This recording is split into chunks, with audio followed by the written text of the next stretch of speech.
बिहार के बहुचर्चित सीटों में से एक सीट सिवान लोकसभा भी है। और आपको बता दें कि सिवान लोकसभा इसलिए चर्चा में है क्योंकि आपको बता दें कि सिवान लोकसभा से पिछले बार चुनावी मैदान में हिना साहब चुनावी मैदान में रहते हैं।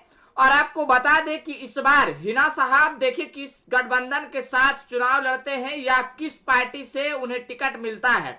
लेकिन जिस तरीके से कयास लगाया जा रहा है, जिस तरीके से देखिए दो ही ऑप्शन हिना साहब के पास बच गया है।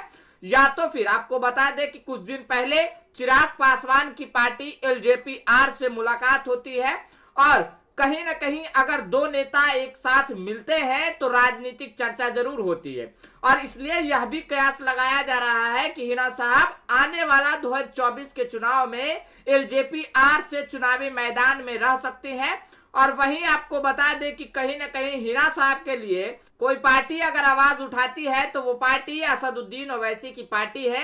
लगातार असदुद्दीन ओवैसी की पार्टी ने भी यह ऐलान कर दिया है कि हिना साहब को पूरे बिहार में किसी भी क्षेत्र पर चुनाव लड़ना चाहते हैं, किसी भी लोकसभा क्षेत्र से अगर चुनाव लड़ना चाहते हैं तो हिना साहब के लिए असदुद्दीन ओवैसी की पार्टी स्वागत करने के लिए तैयार है।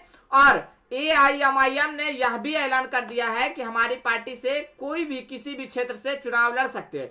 अब देखिए हम बात कर रहे हैं चिराग पासवान की, तो चिराग पासवान की पार्टी से आपको बता दें कि हिना साहब पहले भी बता चुके हैं कि रामविलास पासवान से उसका नाता जो है कि पुराना रहा है। इसीलिए हो सकता है कि आने वाला 2024 के चुनाव में एलजेपी-आर से चिराग पासवान की पार्टी टिकट देने को तैयार है। और लगातार मिलना जुलना भी लगातार दो नेताओं के बीच यह साबित कर देता है कि आने वाला 2024 के चुनाव में कुछ तो हो सकता है। या तो एलजेपी-आर से चुनावी मैदान में हिना साहब आ सकते हैं सिवान लोकसभा से, या तो फिर असदुद्दीन ओवैसी की पार्टी से आ सकते हैं। अब हम देखिए ऐसा इसलिए कह रहे हैं क्योंकि आपको बता दें राष्ट्रीय जनता दल को हिना साहब से दरकिनार हो जाना और आपको बता दें कि कहीं ना कहीं राष्ट्रीय जनता दल की बहुत बड़ा नुकसान भी हो सकता है आने वाला लोकसभा के चुनाव में।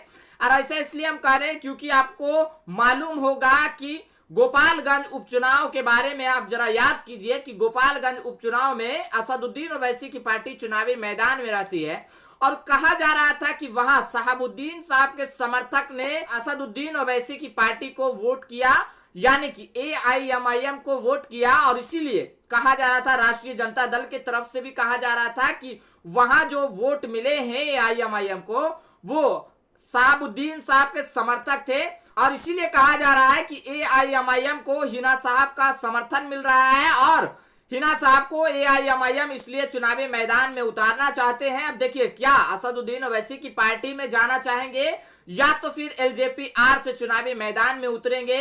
अब देखिए या तो आने वाला वक्त में पता ही चल जाएगा। लेकिन आपको बता दें कि आने वाला 2024 के चुनाव में सिवान लोकसभा से हिना साहब जरूर चुनावी मैदान में रहेंगे, चूंकि इशारों में सब कुछ बता चुके हैं कि आने वाला 2024 के चुनाव में हिना साहब ने कहा कि अगर जनता ने चाहा तो जरूर इस बार चुनावी मैदान में रहेंगे। अब देखिए वहां से अगर हिना साहब असदुद्दीन ओवैसी की पार्टी एआईएमआईएम से रहते हैं या तो फिर एलजेपी-आर से रहते हैं तो वहां देखिए मुकाबला अगर एलजेपी-आर से चुनावी मैदान में आते हैं तो वहां एलजेपी-आर की टक्कर डायरेक्ट आरजेडी से रहेगी। और उसके बाद अगर एआईएमआईएम से चुनावी मैदान में आते हैं तो वहां देखिए तीन पार्टियों में मुकाबला हो जाएगा। एक तरफ भाजपा रहेगी तो वहीं दूसरी ओर एआईएमआईएम और तीसरी ओर राष्ट्रीय जनता दल भी चुनावी मैदान में रहेगी। अब तो यह आने वाला वक्त में ही पता चल पाएगा कि आने वाला लोकसभा के चुनाव में देखिए हिना साहब चुनावी मैदान में रहते हैं या नहीं रहते हैं, या रहेंगे भी तो किस पार्टी के साथ रहेंगे। चूंकि जिस तरीके से राष्ट्रीय जनता दल के द्वारा मुसलमानों को